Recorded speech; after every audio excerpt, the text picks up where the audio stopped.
আপনার এই মুহূর্তে দাঁড়িয়ে তাহলে যদি ওয়াকারুজ্জামান আপনার কথায় ধরে নিচ্ছি যে অন্য কোনো ইনস্ট্রাকশনে উঠছে বসছে বা ভারতের সেনাপ্রধান তিনি কোনো ইনস্ট্রাকশন দিয়েছেন সেই অনুযায়ী চলছেন, তাহলে মোহাম্মদ ইউনূসের সঙ্গে তার সম্পর্কের সমীকরণটা কোন জায়গায় দাঁড়িয়ে ওয়াকারুজ্জামানের সাথে? দেখুন, আমরা একদম শুরুর দিকে অর্থাৎ সেপ্টেম্বরে আমার যদ্দূর মনে পড়ে, সামটাইমস ইন সেপ্টেম্বর, সেটা 24-25 তারিখের দিকে হবে। সেটা হচ্ছে ওয়াকারুজ্জামান একটা সাক্ষাৎকার রয়টার্সকে দেন। তিনি তখন বলেন যে আমি চাই যে 18 মাসের মধ্যে ইলেকশনটা সম্পন্ন হোক। এবং আরেকটা কথা আপনাকে মাথায় রাখতে হবে, যখন 5ই আগস্টের জঙ্গি হামলাটা হয় এবং এই জঙ্গি সর্দার যখন আপনার বলে যে আমি বাংলাদেশের শান্তি শৃঙ্খলা এগুলো রক্ষা করবো, নানান ধরনের কথাবার্তা, which he completely failed. Completely বাংলাদেশটা একটা মানে ভঙ্গুর রাষ্ট্র হয়ে গেছে। আইন নাই, শৃঙ্খলা নাই, সেখানে বাসে ধর্ষণ হচ্ছে, সেখানে মানুষকে খুন করছে এবং সে রক্ষা করতে পারেনি। সবচেয়ে বড় ব্যাপার হচ্ছে খেতে পাচ্ছে না। সবচেয়ে বড় ঘটনাটা যেটা অন্যতম, সাধারণ মানুষ খেতে পারছে না, রাস্তা রাস্তা মানুষ ঘুরছে, দুর্ভিক্ষের খুব দ্বার প্রান্তে আমরা। 32 নম্বরটা ভেঙে ফেলেছে। শুধু জাতির জনকের স্মৃতিবিজড়িত বাড়ি তা না, এটা একটা হেরিটেজ সম্পত্তি। ইউনূস বাংলাদেশে মৌলবাদের রাজত্ব কায়েম করেছে।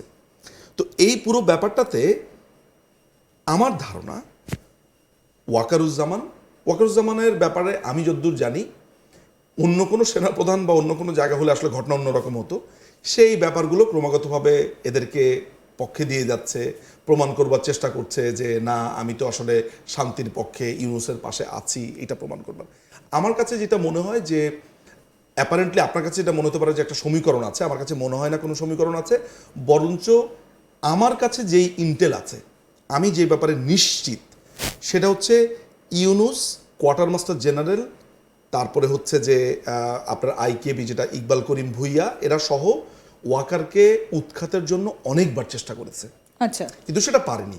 এবং ওয়াকার যে সেটা জানে না তা কিন্তু না, সে খুব ভালোভাবে জানে তার শত্রু মিত্র কে, তাকে যে উৎখাতের চেষ্টা করা হচ্ছে, তাকে সরানোর চেষ্টা করা হচ্ছে। ফলে আপনারা যেই রসায়নটা দেখছেন, যে কেমিস্ট্রিটা দেখছেন, এটা ছদ্ম, সুডো। আচ্ছা, মানে ভেতরে ভেতরে মোহাম্মদ ইউনূসের সঙ্গে তার মানে ওয়াকারুজ্জামানের একটা দারুণ সম্পর্ক। আপনি আমার কাছে যদি খবর থাকে যে ইউনূসের পুরো প্ল্যান হচ্ছে এই সেনাপ্রধানকে, শোনেন, সেনাপ্রধান এবং রাষ্ট্রপতি শাহাবুদ্দিন আহমেদ চুপ্পু, তাকে মোহাম্মদ শাহাবুদ্দিন চুপ্পুকে সরিয়ে দেওয়া। ফলে এই দুজন এই মুহূর্তে এই জঙ্গি সরকারের মানে সবচেয়ে বড় শত্রু হিসেবেই আমি জানি ব্যক্তিগতভাবে।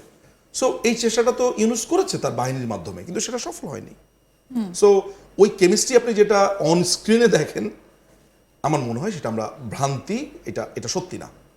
তাহলে কি এবার ওয়াকারকে সরিয়ে দেওয়া হবে? কারণ তিনি তো বলছেন যে আমি, তার কথা শুনেও মনে হচ্ছে যে তিনি হয়তো সেনাপ্রধানের পদে আর নাও থাকতে পারেন, অনেকটা নুয়ে পড়েছেন, ম্রিয়মান। থাকতে পারেন কি পারেন আমি আসলে এটা নিশ্চিত না। তবে তাকে সরানোর একটা চেষ্টা তো হচ্ছেই। এই যে ফয়জুর রহমানের কথা বলেছি, এছাড়া আরও বেশ কিছু সিনিয়র অফিসার আছে যারা এই দলে যোগ দিয়েছে, কু করবার চেষ্টা করা হচ্ছে। তবে আমার কাছে মনে হচ্ছে যে এই মুহূর্তে, মানে আপনি যদি আজকের কথা বলেন বা রিসেন্ট টাইমের কথা বলেন, আমি এতটুকু নিশ্চিত যে ফয়জুরদের যে গ্যাংটা আছে কোয়ার্টার মাস্টার জেনারেলের, তাদেরকে ওয়াকার ফয়েল করতে পেরেছে, দমাতে পেরেছে বলে আমার কাছে খবর আছে। ওয়াকার এখন সেনাবাহিনীতে ওয়াকার কোণঠাসা না, জুনিয়র অফিসার লেভেল বলেন বা অন্যান্য অফিসারদের জায়গাতে বলেন, সে অনেকের কাছেই জনপ্রিয়। এই কারণে জনপ্রিয় যে তার সার্ভিসের যে জায়গাগুলোতে, আসলে এইটা তো সত্যি কথা, এটা তো খুবই সত্যি কথা যে তার কিন্তু ট্র্যাক রেকর্ড, আগের ট্র্যাক রেকর্ডটা ভালো বলেই তো মাননীয় প্রধানমন্ত্রী, অনেকে মনে করেন যে আত্মীয় বলেন, এটা বলেন সেটা বলেন, কিন্তু আমাদের কাছে এইটা আমরা নিশ্চিতভাবে জানি যে গোয়েন্দা রিপোর্টগুলো ওয়াকারের ব্যাপারে অল দ্য টাইম খুব পজিটিভ ছিল। অর্থাৎ তিনি দুর্নীতির সাথে বা কোনো রকমের থাকে না আপনার নানান দুর্নীতির সাথে আপোষ করেননি ওই জায়গাগুলোতে, এবং তিনি সার্ভিস রেকর্ডও ওনার খুব একটা খারাপ না। সো যেই জায়গাতে উনি সেনাপ্রধান পর্যন্ত আসতে পেরেছেন, ফলে সেনাবাহিনীর জুনিয়র অফিসারদের কাছে তার একটা গ্রহণযোগ্যতা আছে। এবং এটা কিন্তু তার এখন পর্যন্ত টিকে থাকার মূল অস্ত্র বলে আমি অন্ততপক্ষে মনে করি। ফলে সেই কারণে তিনি টিকে আছেন। কিন্তু এই যে সেনাবাহিনী, আপনিও তো বিভিন্ন রকম দ্বিমত পোষণ করছেন যে সেনাবাহিনীর ভূমিকা নিয়ে, কিন্তু যার ট্র্যাক রেকর্ড এত ভালো, তিনি তো তাহলে শেষ পর্যন্ত এসে তার ট্র্যাক রেকর্ডটা খারাপ করে ফেললেন, কারণ সেনাবাহিনীকে তিনি ঠিকমতো চালনা করতে পারেননি। দেশের মানুষ কিন্তু সেনাবাহিনীর ওপরও আস্থা হারিয়ে ফেলেছেন। আপনি 5ই অগাস্টের আগে তার দায়িত্ব ছিল কি? সার্বভৌমত্ব রক্ষা করা তো হচ্ছে সেনাবাহিনীর প্রধান একটা দায়িত্বের মধ্যে একটা। প্রধান তাহলে দায়িত্ব এটা। এখন ধরা যাক যে নরেন্দ্র মোদীজি তিনি একটা বড় এই ধরনের একটা ঘটনা ঘটলো পলিটিক্যাল, তাহলে সেখানে আইন শৃঙ্খলা বাহিনীর দায়িত্বটা কি? আপনার এপিসি, পুলিশের এপিসিতে এসে পুলিশকে খুন করা, আর্মির উপরে এসে অ্যাটাক করা, তখন তো সেনাবাহিনী সেটা প্রতিরোধ করবে। তো আমরা যেটা লক্ষ্য করলাম যে লাস্ট মুহূর্তে তার যে এই বিগড়ে যাওয়া, এই যে লাস্ট মুহূর্তে তার যে বিপথে পরিচালিত হওয়া, আমরা কিন্তু এইটা কখনো বলিনি যে আপনি কাউকে গুলি করেন, এটা কখনো গভর্নমেন্টের এজেন্ডাও তো ছিল না। গভর্নমেন্ট প্রতিরোধের ব্যাপারটা, এবং আপনাকে কেউ মারতে আসলে আপনার সেলফ ডিফেন্স আছেই, সেটা তো আর গভর্নমেন্টকে বলে দিতে হয় না। পুলিশ যদি কাউকে গুলি করে, কখন গুলি করে? আপনাকে কেউ গুলি করতে এসেছে, মারতে এসেছে তখন। এটা তো গভর্নমেন্ট ইনস্ট্রাকশন দিতে হয় না, কমপ্লিটলি আমাদের সিআরপিসিতে লেখা আছে, পুলিশ প্রবিধানে লেখা আছে। একই ব্যাপার সেনাবাহিনীর ক্ষেত্রেও। সুতরাং তারা তো কমপ্লিটলি ব্যর্থ হয়েছে। তারা আপনার যে আক্রমণগুলো হয়েছে, আন্দোলনের নামে যেই পুলিশকে মারা হয়েছে, থানা পুড়িয়ে দিয়েছে, সেনাবাহিনীর উপর আক্রমণ হয়েছে, সেনাবাহিনীকে রাস্তার মধ্যে পিটিয়েছে, এবং সেনাবাহিনী নিজেও তো অনেক জায়গাতে দুর্নীতিতে জড়িয়ে গেছে। এই জায়গাগুলোতে তো সেনাবাহিনী কমপ্লিটলি ব্যর্থ হয়েছে।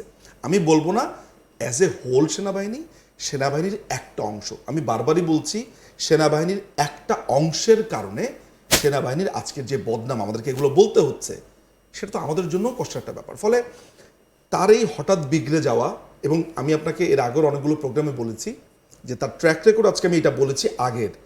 আমরা জানি যে কানাডাতে তার অর্থ পাচারের কথা, একদম এটা আমরা বাইরে টাকা পাঠাচ্ছেন, শুনেছি, সে সেটাও কিভাবে দেখেছি। টাকা পেয়েছে না পেয়েছে। ফলে একটা মানুষের এই হঠাৎ করে বদলে যাওয়া, তার এই জঙ্গি সর্দার হিসেবে আবির্ভূত হওয়া, তার পেছনের এই হিজবুত তাহরিরকে নানানভাবে এই মোর্চাটাকে, এই হিজবুত তাহরির কোয়ার্টারকে মদত দেওয়া, এই প্রত্যেকটা জিনিস আমাদের জন্য বিস্ময়ের।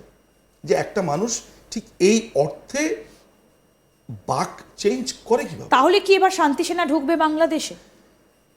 দেখুন, বাংলাদেশে একটা গৃহযুদ্ধ চলছে, অনেকে অনুমান করছে হবে। আমি বলছি বাংলাদেশে একটা গৃহযুদ্ধ শুরু হয়ে গেছে, এবং সেটা শুরু হয়েছে, অফিসিয়ালি শুরু হয়েছে 5ই অগাস্ট থেকে। যেভাবে সাধারণ মানুষকে মারছে আপনি দেখেন না, এই যে লাস্ট মাসের 6 ফেব্রুয়ারি যখন 32 নম্বর ভাঙলো, তখন 32 নম্বর ভাঙার পাশাপাশি আমাদের আওয়ামী লীগের নেতাকর্মীদের বাড়িঘর সব ভেঙে পুড়িয়ে দেওয়া হলো। আজকে যদি বলা হয় যে অমুকের বাড়ি ওইখানে, এটা ভেঙে ফেলো, অমুকের বাড়ি সেখানে ভেঙে ফেলো, কোনো জবাবদিহিতা নেই। এবং সরকার এটাকে প্রমোট করছে, সরকার এই জঙ্গিবাদ, মৌলবাদকে ক্রমাগতভাবে, এইটা পুরোটাই হচ্ছে ইউনূসের একদম প্রেসক্রিপশনে। এই যে একটা নতুন যে টোকাইদের দল যেটা হলো নাগরিক পার্টি, তারা আবার কায়দা করে দিয়েছে। এটা তো কমপ্লিটলি একটা স্ট্রিট বেগারদের, এই টোকাইরা একসাথে জড়ো হয়ে এই দলটা করেছে। এটাকে দল বলাটাও তো আসলে এটা ভিক্ষুকদের, টোকাইদের দল।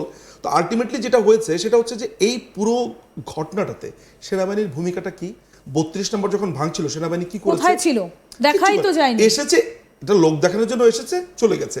তারা বিভিন্ন জায়গাতে বলে বেড়াচ্ছে, আমি যখন খোঁজ খবর নিয়েছি, তারা বলে বেড়াচ্ছে যে না, এটা ওখানকার পুলিশের দায়িত্ব ছিল, পুলিশ করেনি, হঠাৎ করে সেনাবাহিনীকে ডাক দিয়ে। হঠাৎ করে আপনার এখান থেকে ধরা যাক ধানমন্ডি 32 থেকে ক্যান্টনমেন্ট, যেটা মহাখালী, কত কিলোমিটার হবে? 6-7 কিলোমিটার। সেনাবাহিনী 6-7 কিলোমিটার দূরে মার্চ করতে পারবে না, তাহলে যুদ্ধে কি করবে তারা?